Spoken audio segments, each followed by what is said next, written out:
Muy buenas tardes, amigos y amigas de Tiempo de Renovación. Tiempo de Renovación, hoy es viernes. Dice mucha gente que el cuerpo lo sabe, Elías. ¿Es así? Pero hoy supuestamente es el día del no tomar alcohol o el Día Internacional de la No Toma de Alcohol. O sea que Pero es una gran noticia. el cuerpo no debería saberlo mucho Pero, hoy. bueno, pero no necesariamente solo con alcohol. Bueno, pero usted sabe que la Un buen- idiosincrasia, un- hay una asociación. lo mejor para el cuerpo humano es el agua. Exactamente, pero la idiosincrasia lo asocia con el levante del codo los viernes. Bueno, bailen con una botella de agua en el día de hoy. Hoy sería Así que una buena oportunidad de... estamos aquí con ustedes durante esta hora. Hay muchos temas Hay en el temas muy acontecer importantes. nacional e internacional, sobre todo la República Dominicana, donde la democracia cada vez se fortalece más, yo diría, porque... Hay un debate, se reúnen los partidos para consensuar posiciones y eso es en pro de fortalecer. Eso es bueno para el sistema democrático. Lo que sí hay que ver, que también hay que tomar en consideración que nuestra América en sentido general, y la República Dominicana en particular, se le hace muy difícil consensuar, llegar a acuerdos dentro de las instituciones políticas y dentro de las instituciones sociales. Si tú te das cuenta, en la República Dominicana, desde que hay un grupo de personas que está reunida, sea hombres o sean mujeres, y que llegan a un consenso por alguna situación particular, no dura mucho ese consenso. Termina como la fiesta de los monos. Y eso es muy a rabazo limpio. Eso es muy peligroso. Entonces eso te indica que no hay un programa, un plan de largo plazo para solucionar problemas que no son de un día para otro, que son problemas de largo plazo, efectivamente. Y también eso le digo que es peligroso en el sentido de que se pierde la coherencia, porque cuando usted plantea una idea o plantea una iniciativa y que de repente frente a la sociedad usted vea que eso se desvanece, usted está siendo incoherente, porque lo que usted diga con las palabras debe de hacerlo con los hechos y cada vez la sociedad va creyendo menos en ese tipo de personas. Por supuesto. Y entonces estamos hablando, por ejemplo, nosotros lo tenemos muy a la vista, Elías. Nosotros teníamos no hace mucho tiempo un partido muy poderoso, que era el Partido Revolucionario Dominicano. Y no hace tanto tiempo también que teníamos un partido muy poderoso, era el Partido Reformista Social Cristiano. Y así sucesivamente varios partidos pequeños también que se han escindido, que se han dividido. ¿Y qué resulta entonces? Que no es que haya un cambio no es una división porque ha habido una política de discusión respecto de un tema trascendente, nacional, de un valor extraordinario para la sociedad dominicana y que entonces no nos ponemos de acuerdo porque tenemos una postura divergente, porque somos de posturas distintas, porque tú eres de una postura que debe resolverse de tal manera y que eso está acompañado de una doctrina, de una ideología. No, es porque no nos ponemos de acuerdo porque el pastel se ha ido poniendo pequeño y entonces ya no lo podemos repartir. Con la misma idea, las mismas caras y los mismos rostros, tú lo ves entonces que andan creando organizaciones políticas, pero que esas organizaciones políticas tienen el mismo pensamiento. Y el mismo fin. El mismo pensamiento, o sea, no es porque que aquí estamos tú y yo soy muy distinto a ti en términos doctrinales, en términos ideológicos, en términos de cómo nosotros concebimos el desarrollo del país. No es eso. Y mire, qué bueno que usted toca y cuando inició el programa la parte de América, porque eso debe de ser un espejo en donde mirarse. El sistema de partidos tiene que adoptar una estrategia para el desarrollo nacional y con propuestas para el desarrollo nacional, porque la gente se cansa. Cuando la gente asume que los partidos no le brindan soluciones nacionales, que solamente son intereses particulares, en donde busca, como usted acaba de mencionar, repartirse el pastel. Y básicamente usted dijo la parte de los partidos pequeños, es el pastel también, porque los partidos pequeños quieren sobrevivir ahora a una cuota para obtener recursos del presupuesto nacional, que son asignados vía la Junta Central Electoral. Y la gente va escuchando eso y se le va grabando en el cerebro. Y lo que el mensaje que se le va quedando a la gente es que no hay un sistema integral para el desarrollo de la sociedad, sino que yo voy a buscar lo mío porque yo necesito resolver mis problemas. Y eso es grave, porque usted necesita el desarrollo colectivo y la fuerza colectiva de todos los ciudadanos dominicanos para poder sacar la República Dominicana de la pobreza. Por eso entendemos que el que está, y lo hemos venido diciendo aquí en este programa, el que está al servicio público y frente a la sociedad debe tener bien claro de cuál es su rol y respetar ese rol en base a valores y con una misión y un objetivo, como usted dijo, que habló bien claro sobre la estrategia planteada, que sea coherente con los hechos. Entonces, vamos a hacer esa reflexión. Porque se ve, Elías, en América, en nuestra América, y se ve en la República Dominicana, que nosotros vamos actuando como día a día. O sea, nuestros planes no son de mediano ni de largo plazo. No se ve claro un horizonte.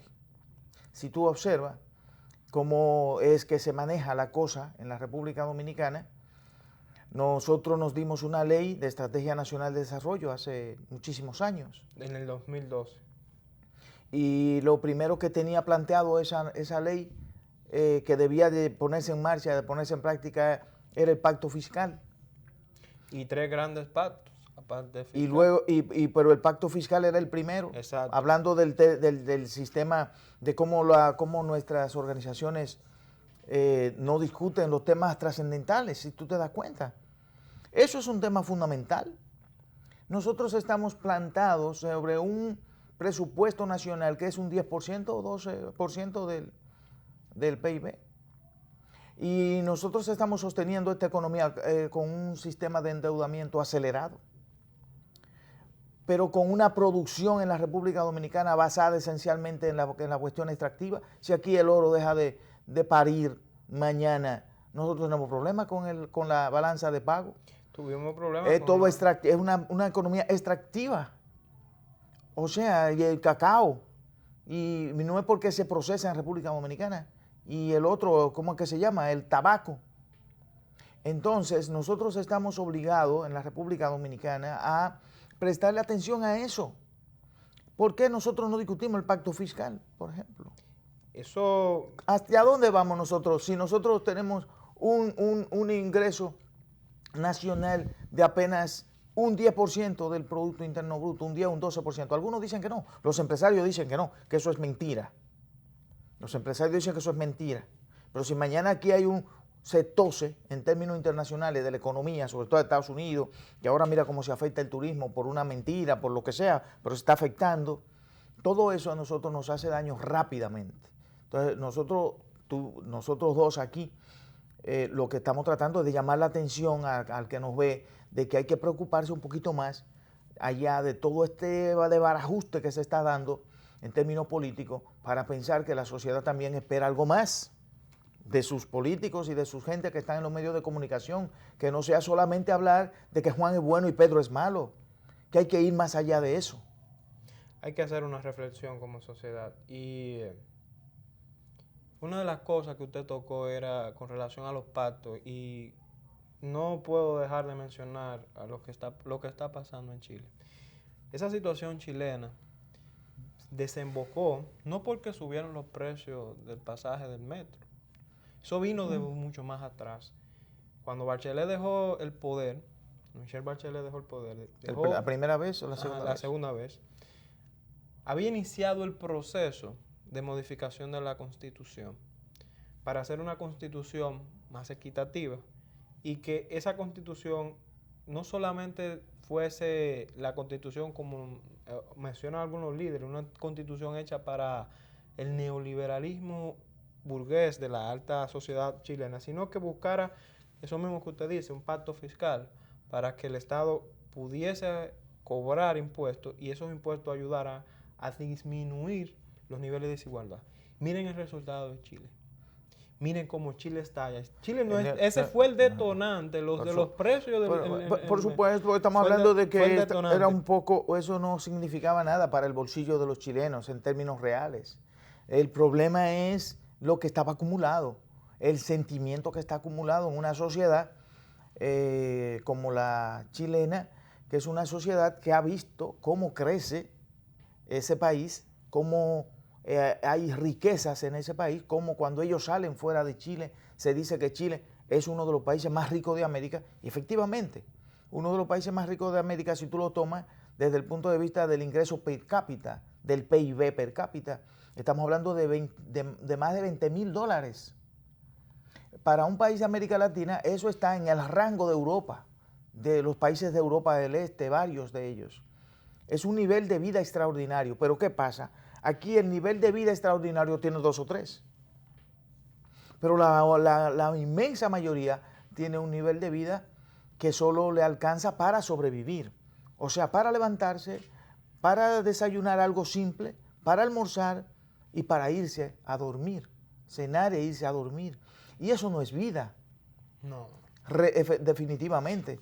Y ahí hay que llamar la atención porque uno de los problemas de la región, don Víctor, yo no sé si usted está de acuerdo conmigo, es que el que nace clase media está condenado a quedarse clase media. El que nace un círculo pobre, vicioso. El que nace pobre está condenado a quedarse Aquí no hay pobre. movilidad social. Entonces, eso hay que cambiarlo. Y a nivel de América, eso tiene que cambiar, porque no puede ser que la región más rica en recursos del mundo condene a sus ciudadanos a vivir bajo esas condiciones.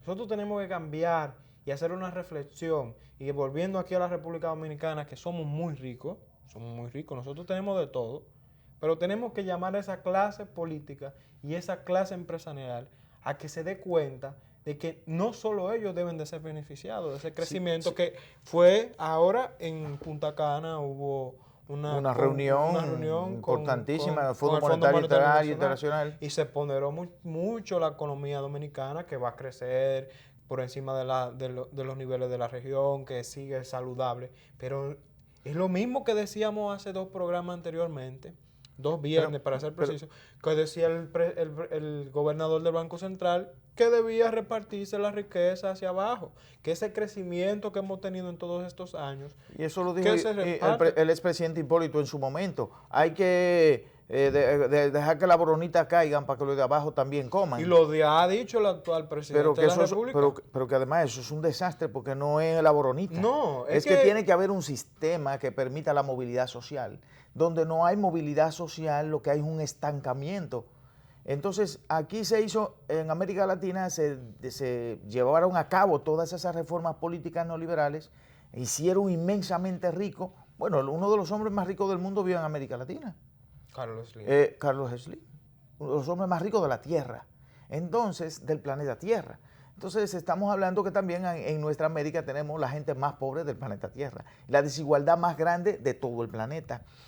Y eso se expresa en la violencia. El nivel de violencia de nuestra América Latina uno piensa a veces que hay otros países que son mucho más violentos o otros continentes que son mucho más violentos, pero per cápita, homicidio por habitante, por cada 100,000 habitantes, nosotros llevamos la delantera a nivel internacional, a nivel global, a nivel del mundo, porque somos muy violentos por la desigualdad. ¿Y qué se ha dedicado nuestros políticos?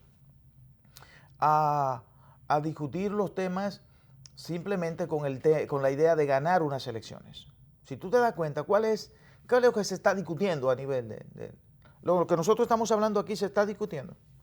Para ser honesto, vi ¿cómo lo que presentó el candidato presidencial del PRM y no vi que tocó temas profundos. Esos temas, por ejemplo, que son temas que nosotros tenemos necesariamente que tratar y que discutir. Es sistema impositivo. Un candidato que presentó su plan de gobierno recientemente, esta semana. Pero aquí nadie va a meterle el pico, como se dice, a esos... Y vamos a discutir ese plan y vamos a ver qué es lo que usted plantea. El sistema impositivo dominicano, tú te das cuenta que tiene 2 formas de recaudar dinero. El impuesto el ITEVIS y el de aduana. Que no debería. Entonces, son 2 impuestos que son regresivos. El impuesto del ITEVIS es un impuesto regresivo. Y el de aduanas también. Entonces, aquí nadie puede tocar el patrimonio de nadie. Eso es imposible. Un impuesto adicional. No. Aquí es un 12, 15, pone un 15%. En Alemania un 40%. Mire, del PIB, recaudación fiscal.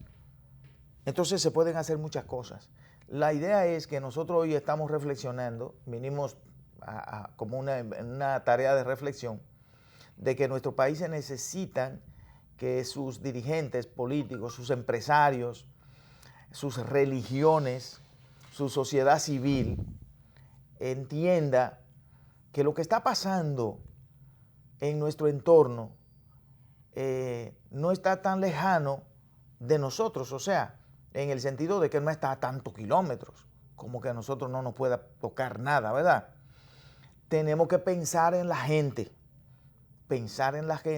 y pensar que esta sociedad necesita que sus gentes, sus dirigentes, la gobiernen bien. Y con un enfoque hacia el desarrollo. Porque no está mal que usted tome prestado. Y tomar prestado para usted generar una utilidad que sea suya durante un periodo de tiempo y que usted tenga un retorno, sacándole un retorno a esa utilidad, no está mal. Porque también no condenemos los préstamos, pero vamos a coger los préstamos, pero vamos a ver en qué invertimos. Pero por supuesto. Por ejemplo, nosotros tenemos claros ejemplos, Elías. Nosotros podemos decir que la cuestioncita esta que le dicen la cosita voladora para el transporte. El telesférico. El teleférico, el metro, la ciudad Juan Bosch. La ciudad Juan Bosch, son modelos que si se han hecho con préstamos. Y la infraestructura vial, de la no República Dominicana es buena. Nosotros estamos hablando de que también las presas, las presas que se está haciendo en Monte Grande, el tema de la electricidad, son temas que necesitan de que haya un ingreso, y si no hay ese ingreso, entonces tenemos que buscarlo. Hay que buscarlo prestado, pero a ese dinero que se busca prestado hay que saber dónde se va a sacar, porque es lo mismo que una familia. Si tú coges prestado y se te olvida pagar, tú sabes lo que te va a pasar después, ¿verdad? Yo creo que uno de los grandes retos, don Víctor, para los gobiernos próximos de la República Dominicana, y esperemos que se mantenga dentro del PLD, vamos a decir, pero un gran reto para el próximo gobierno va a ser la eficiencia del gasto público. ¿Cómo usted hacer que lo que usted primero detectar cuáles son esos escapes y redireccionar esos escapes para que esos escapes, sea como usted lo está planteando, don Víctor, se inviertan en focos que generen ese retorno? Se han dado pasos de avances con las metas presidenciales, con unos sistemas que hay para monitorear cómo van las instituciones, cómo se gasta, el tema de la cuenta única del Tesoro, los procesos que se han ido desarrollando a nivel del gobierno. Yo pienso que han sido pasos importantes para transparentar el gasto público en la República Dominicana. Lo que sí es que hay un problema, y es que aquí no se quiere enfrentar a sectores importantes del país en el sentido de que si queremos un gobierno eficiente, nosotros tenemos que tener la posibilidad de hacer una discusión amplia respecto del sistema impositivo de la República Dominicana. Con ese sistema impositivo vamos a caer en una situación de problema de cara al futuro, porque en este momento estamos bien, pero eso no se sostiene en el tiempo, eso no es sostenible. Eso debió ejecutarse. Inmediatamente que saliera la Estrategia Nacional de Desarrollo, el primer tema debió ser ese, pero estamos en otra cosa. Bueno, Elías, si hay un ambiente político casi de avispero, dice el presidente de la República, Danilo Medina, en un discurso que dijo no hace mucho tiempo, o en una reunión, algo así, que había en cierne una alianza de Maco con Cacata, una cosa así. Y las alianzas de Maco con Cacata se están dando, parece que tenía la información mucho antes que nosotros, y ahí están las alianzas que se han formado con una famosa alianza opositora, en donde hay un bloque de 12 partidos, me parece, que se han unificado para hacer la oposición al gobierno. Sí hay que tener claro, y hay algo que yo quiero que tengan en cuenta esos partidos políticos, que fue el primer tema que tocamos y volvimos a caer en los partidos, es con relación a lo de la Junta Central Electoral. Hay que votaron esta semana con relación al voto automatizado, solamente 4 partidos se opusieron, de 25, solamente 4. Pero la situación con la empresa Deloitte, que fue bombardeada por unas situaciones que se dieron fuera del país, en donde había accionado Deloitte, y Deloitte ahora dice como que no quiere participar en el proceso de auditoría. Eso a mí Bueno, me se ha preocupa. retirado, no va a participar ya. Eso a mí me preocupa mucho porque los tiempos son fatales. Y tenemos elecciones ya en febrero. Hoy la Junta anunció que las elecciones serían de 7 de la mañana a 5 de la tarde. Ojalá que se cumpla eso, porque normal. eso fue un problema que tuvo. La Junta tiene que rectificar. Tiene que rectificar porque hubo errores. Y lo es de sabio rectificar. Ese asunto de conteo antes de que se terminara la votación fue un error. Ese asunto de observar que habían situaciones anómalas en los entornos de los centros de votación, debió de haber un mecanismo de supervisión y de control, que eso no se permita. Eso tiene que pasar de cara al futuro, de cara a las próximas elecciones. La Junta tiene que tener eso claro y hay que resolver esos puntos, porque no es que es un plan orquestado de las direcciones de las organizaciones políticas. Es que hay gente que se dedica y que lo hace porque quiere ganar en su territorio, en su comunidad, y ese es eso es lo que se propone. Pero entonces tiene que haber un mecanismo de supervisión, un mecanismo que controle eso, porque eso puede generar una crisis. En este momento se generó una crisis a lo interno del Partido de la Liberación Dominicana, que concluyó con su separación, con su escisión. Que sea un 3, que sea un 4, que sea un 10, que sea un 20, en este momento es una organización política que se le ha ido una parte de su dirección política.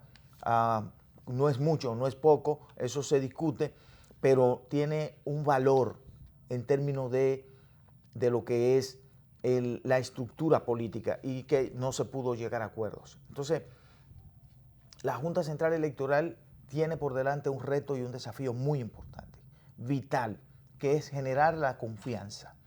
Y para generar esa confianza tiene que hacer la auditoría. Porque si va a utilizar el voto automatizado, debe hacer la auditoría.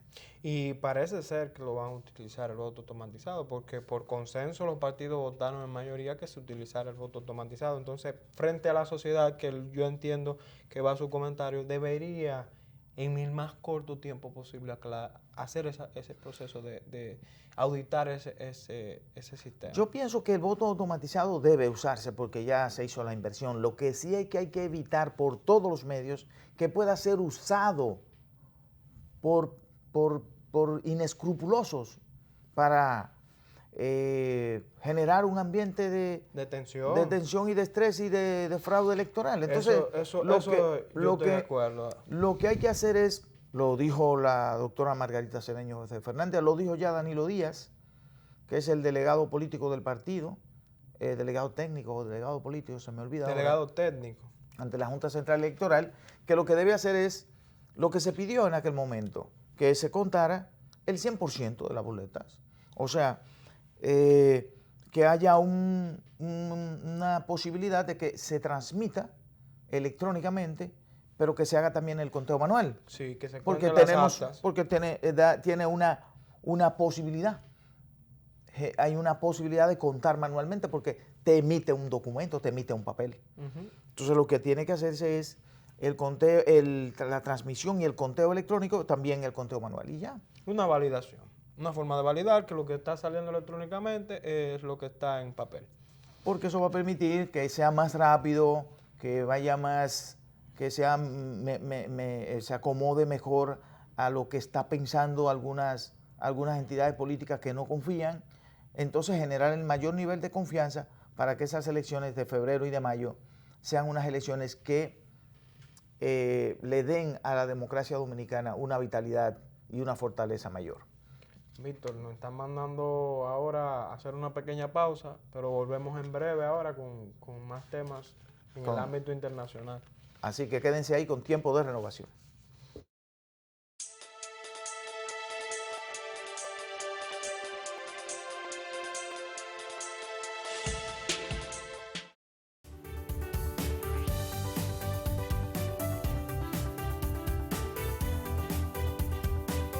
El programa de alimentación escolar, que está dentro del marco del programa de jornada extendida, ha sido en la Regional 10 un proceso que se ha venido robusteciendo con el tiempo, que ha venido desarrollándose, pero sobre todo que ha permitido marcar un hito dentro del proceso y el programa de educación de la República Dominicana.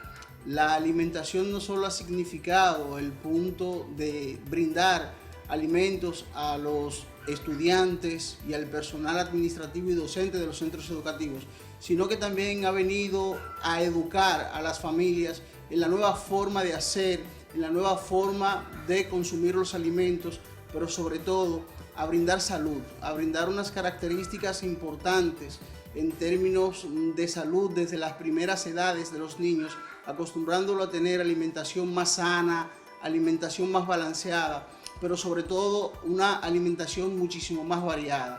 Cada vez tenemos mayor satisfacción de nuestros estudiantes con el programa de alimentación escolar en cada uno de nuestros distritos educativos, pero también en cada momento los proveedores van sintiendo mayor satisfacción con el trato que del INAVIE reciben, que sin duda alguna ha sido el programa de fortalecimiento a una revolución educativa del presidente Danilo Medina, que no tiene ningún parámetro de comparación en la historia educativa de la República Dominicana.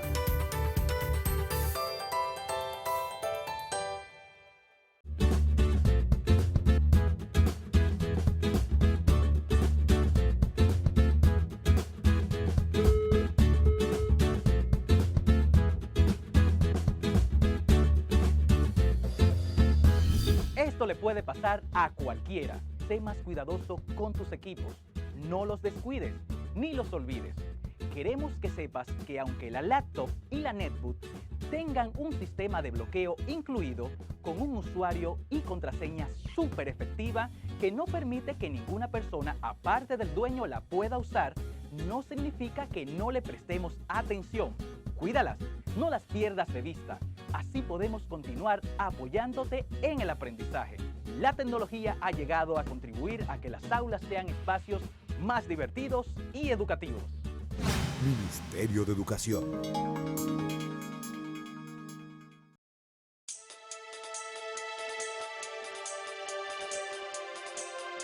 Vamos con Estamos en vivo, tiempo de renovación. Esta cosa no agarra. Así es, así es. Hay que decir, Elías, que como veníamos conversando, en el país básicamente estamos hablando mucho de política. Y eso es grave también. Tenemos que hablar de los problemas, como veníamos diciendo.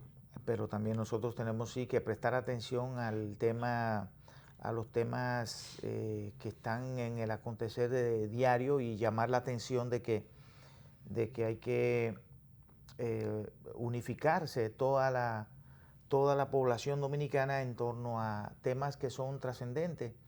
Por ejemplo, el tema de la violencia de género, los feminicidios, vuelven a ser un tema muy importante que debe ser tratado por todos y por todas en el país.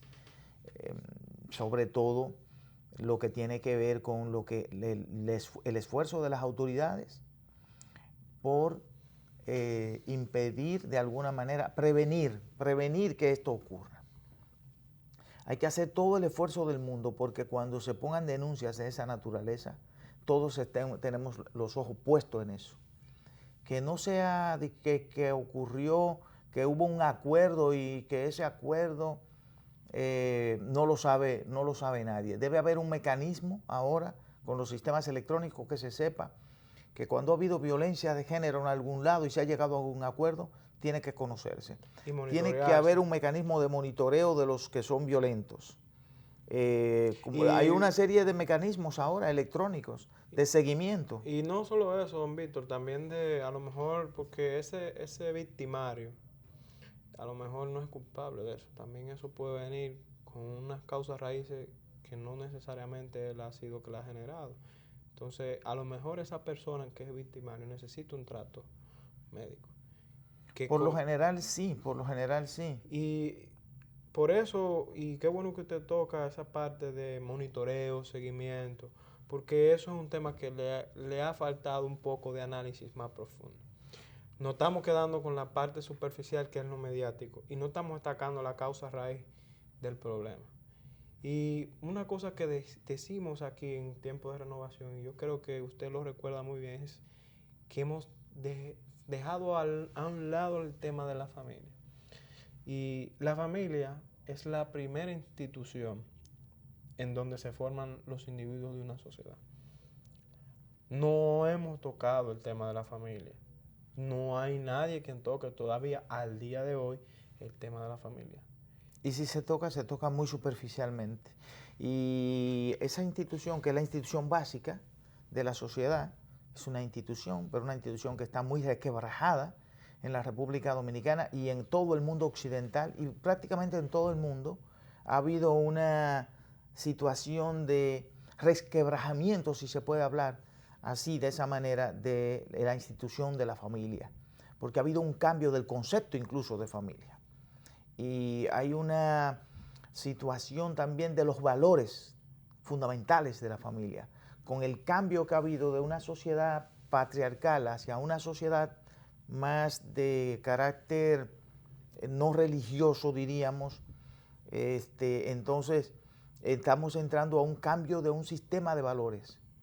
Y antes lo que podía ser como una expresión de respeto que era fundamental hacia el padre y hacia la madre, ahora esencialmente no se nota de esa manera.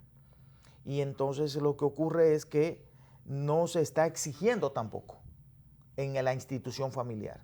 Pero cuando pasa de la institución familiar a la escuela, que es la otra institución fundamental de la sociedad, entonces en esa institución, la institución de la educación, el seguimiento tiene que ser más, tiene que haber una situación que permita que el estudiante entienda y que el joven entienda y la joven entienda que hay que tener determinados valores de convivencia social y de convivencia civilizada. Que la violencia no es el método ni es el mecanismo. Y para ello se necesita crear un ambiente en el que la educación impregne también de cultura, de desarrollo psicológico, desarrollo humano, pensar en los demás, porque estamos en una sociedad muy egoísta, muy individualista, y hay que entender que nosotros, para poder vivir en sociedad, tenemos que actuar en base al respeto de los demás como fundamento de esa relación. Y esos son valores que hay que promoverlo en la familia, y hay que promoverlo en la escuela, y hay que promoverlo en los deportes y en todas las áreas de la convivencia. Y la otra institución, la política, que el mensaje que envía es un mensaje que a veces no está claro. Muchas veces no está claro cuáles son los valores de los políticos, porque se dice que se puede hacer de todo. Si tú te das cuenta, cuando se habla aquí de política, cuando se habla de los que participan en la actividad política, se habla de que se puede hacer todo. Y si se puede hacer todo, entonces también nosotros vamos a hacer todo, ¿verdad? Y eso es un poco difícil para una sociedad que necesita que sus líderes, como usted dice, reflejen esos valores. Nosotros siempre sacamos aquí, Elías, a relucir el papel y el rol que jugó el profesor Juan Bosch cuando regresó del exilio en el 1961, con su discurso educando a todos los que participaban en la actividad política. Él sabía que en la República Dominicana, fruto de la dictadura, la conciencia política estaba disminuida y había una actitud de sumisión y de miedo, de temor. Su discurso es: hay que matar el miedo y hay que también aprender a perdonar, hay que ser prudente, hay que tener una actitud de convivencia civilizada también con el otro, porque somos de la República Dominicana todos. Entonces, ese político enseñó con el ejemplo, educó con el ejemplo. Y cuando le dan el golpe de Estado, cuando regresa de nuevo, regresa estudiando, educando, enseñando. Y todos los que nos formamos de alguna manera bajo la égida del profesor Juan Bosch, sabemos perfectamente que había que tener una relación entre lo que se hacía en la parte política y lo que se hacía en la parte social o en la parte fuera del partido. No podía separarse una relación de la organización, una cosa hago adentro y otra cosa hago fuera, otra cosa hago en otro lugar. O yo voy a manejar inadecuadamente cosas que no son mías. Entonces todo eso son mensajes que de alguna manera se van viendo porque son los que más se exponen en los políticos, son los que más se ven. Y al final, la gente siempre va a buscar tu discurso y va a comparar tu discurso con lo que tú has hecho. Y si no concuerda eso, la gente te va a juzgar y te va a poner en la balanza. Y regularmente aquellos que no concuerda su discurso con sus hechos, el tiempo le pasa balance. Y por eso nosotros siempre decimos aquí que enfoquémonos en esa sociedad. Aquellos que tenemos la oportunidad de estar en estos medios y llegar a muchas personas, aquellos que le conversamos a muchas personas, que llevemos esos valores y que somos los responsables de que se mejore la sociedad. Y Por que supuesto. realmente somos quienes tenemos que cargar con los problemas de hoy en día y mirarnos en el espejo y decir qué estamos haciendo y qué debemos de cambiar para que esa sociedad que está detrás de esa pantalla adquiera esos valores que le llegue y le aporte. Y que no es verdad que estamos en una sociedad que no necesita valores. Eso es mentira.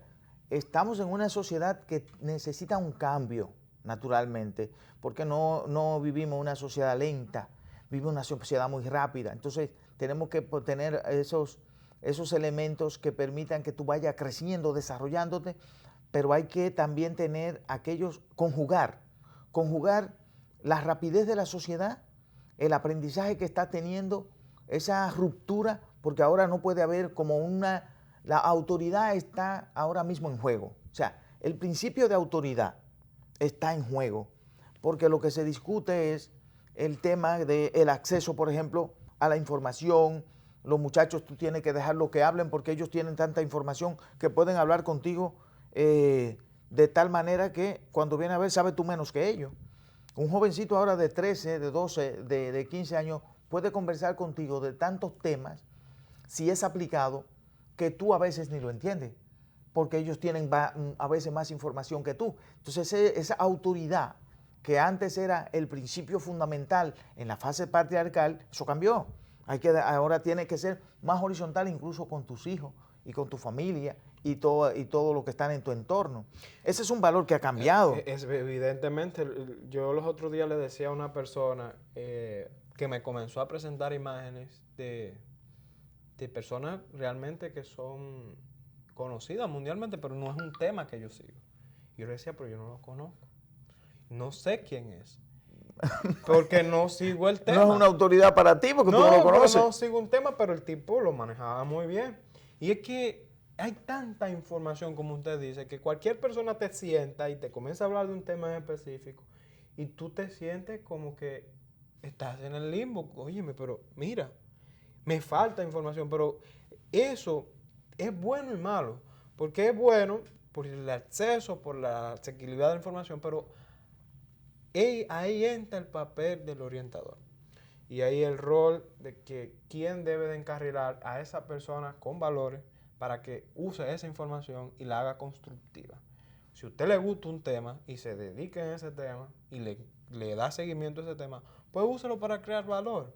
No lo use para destruir. Y eso es lo que pasa en las sociedades que no se desarrollan, que no aprovechan toda esa información, porque ahora antes, y usted lo mencionó, don Víctor, se obtenían informaciones por canales muy limitados y aquel que tenía la información dominaba todo el mundo porque manejaba de primera línea esa información, pero ya no es así. Entonces, como ya no es así, y ahí es que nosotros hacemos hincapié con los políticos, quien te va a vender hoy en día es tu discurso con tus hechos, porque todo el mundo va a tener acceso a la información. Por Entonces, supuesto. eso se llama la coherencia. Y la transparencia ahora es obligada. Mira lo que pasa, por ejemplo, la transparencia y cómo los países siguen actuando de espalda a ellos. Porque también hablamos de los individuos y de los políticos nuestros de patio, pero mira lo que hacen los Estados Unidos con Bolivia, en Bolivia. Una cosa desastrosa. Impulsan, trabajan prácticamente a la clara con la intención de que un gobierno no puede continuar porque no le satisface sus intereses. En definitiva, un país que había crecido, es uno de los países de América Latina que es un fenómeno. Más disminuyó la desigualdad. Es un fenómeno porque estamos hablando de que es uno de los países más pobres desde que se descubrió América de hace 500 años. De América del Sur es el país más pobre, Bolivia. Sin embargo, el aumento exponencial de los ingresos en Bolivia por una transformación que se dio en el tema del manejo de la riqueza, de las riquezas que tiene Bolivia, transforma a esa sociedad y la pone en el mapa del mundo. Y los bolivianos, modelo, comienzan a vivir una fase de paz, de estabilidad y de crecimiento, pero no podían vivir esa paz por largo tiempo. Señor, en los 90 había una canción que se llamaba El Lamento Boliviano. Un grupo muy famoso que se llamaba El Lamento de... Sí. Y fue en base a lo que vivía Bolivia en los 90. Lamento.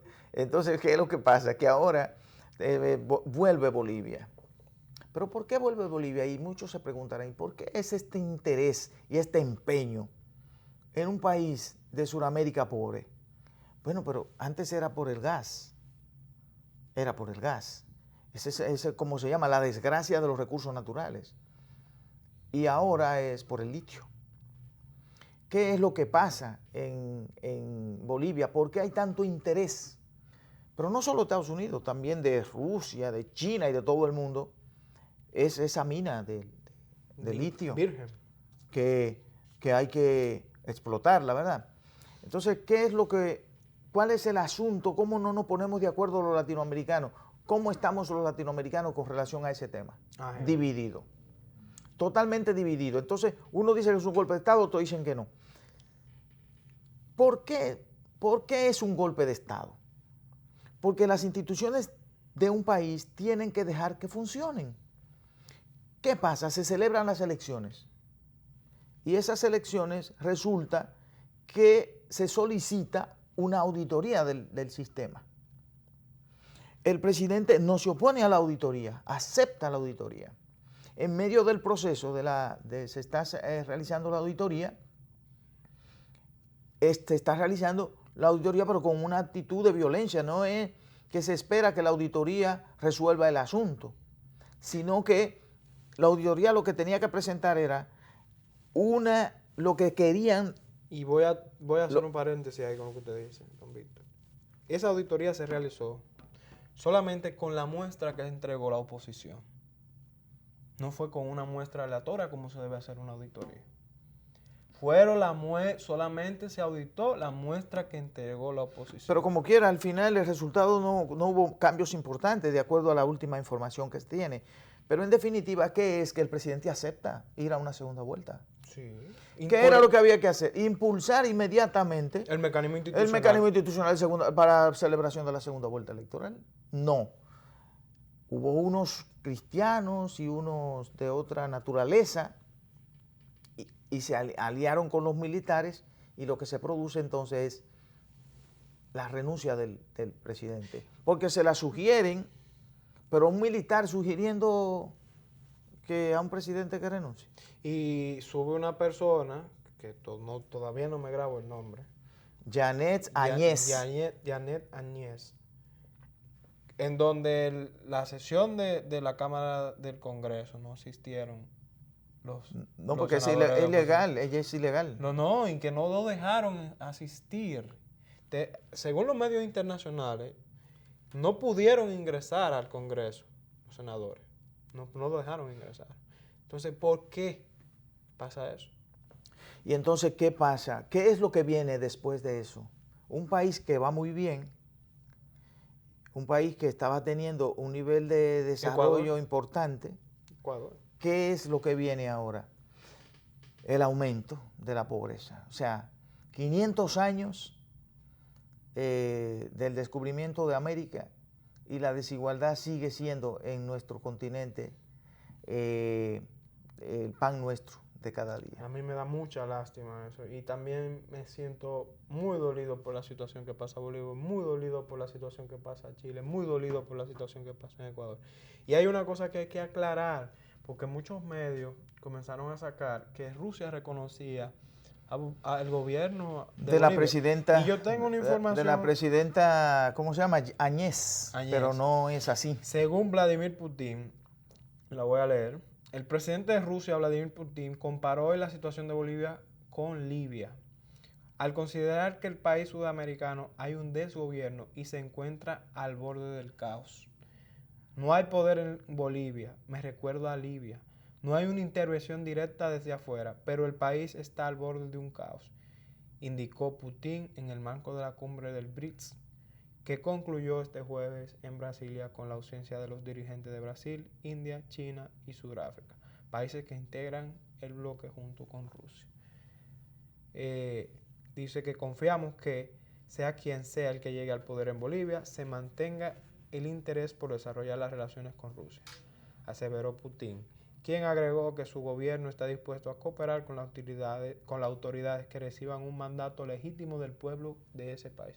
Uruguay también se pronunció en ese sentido, dice que Uruguay no conoce. Argentina tampoco. Bueno, ya el que viene, el presidente Fernández, Alberto Fernández, no lo reconoce tampoco. Y México tampoco. México tampoco. Lo que estamos hablando es de esa división, que América Latina no logra ponerse de acuerdo con los aspectos fundamentales de la estabilidad y de la democracia. Y no importa que sean gobiernos, lo que le llama de derecha o de izquierda o del centro o del medio, es que deben haber posturas que deben ser de todos.